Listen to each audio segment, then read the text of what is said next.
Hey guys, welcome back to another series in the RX-8 series. If you're new to the channel, I own a 2005 RX-8. I've made a couple videos in the past of some modifications. If you're willing to check that out, I recommend it. Today we are going to be building a custom shift knob. Basically, I wanted to swap out the stock one for something a little bit taller, and I didn't want to pay for them because they're pretty expensive. So I decided to make one myself. I'll run you guys a little bit more through the process later on in the video. If you guys have the tools and want to do it yourself, I recommend it. It was pretty cheap. Materials didn't cost that much, and it wasn't that hard. It took me about 3 days. So stick around, watch the whole video, and you guys might be able to do this yourselves if you have the proper tools. And I'll run you guys through the process as we go. But first we're going to start out with the CNC work, and you get to see the carving, and I hope you guys enjoy.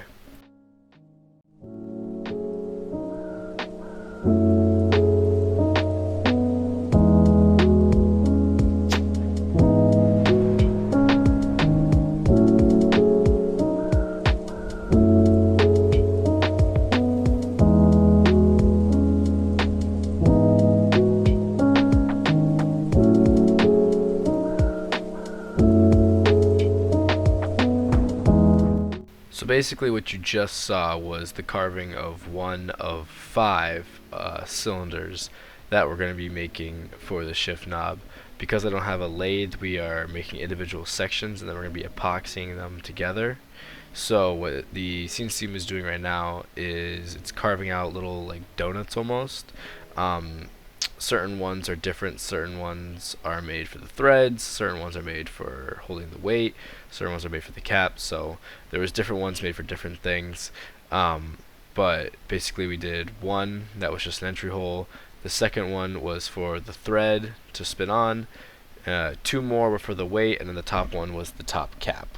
Now after we got all these, we cut them out, we sand them a little bit, and we epoxied them together. We let it sit for 24 hours, and then once we did that, we got the full cylinder kind of shaped up. We got the steel cut out, and we just used the handle of a tuning fork, as you can see there. It's just hardened steel, so it's heavy enough to add some weight.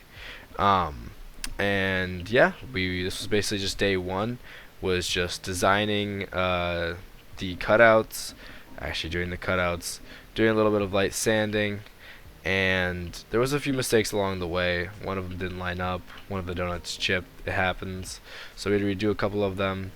The wood that I'm doing it out of is torrefied ash, which later in the video you'll see that we stained it red, which came out really nice.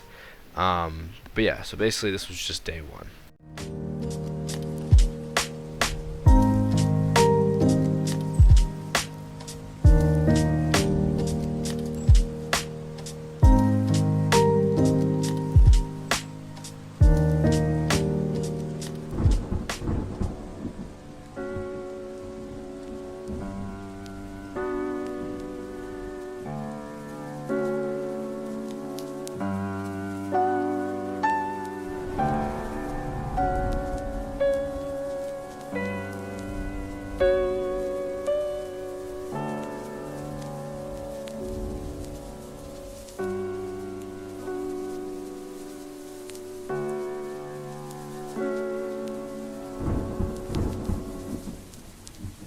Howdy, stranger. So this was the total progress we got from day one. We got all the cutouts, we got the metal, and then we also got the shift pattern, which you saw previously get burned. That's just a rotor and then the shift pattern. That was just a simple design that we did on the computer, and we burned it into the top cap, which you'll see us put in later.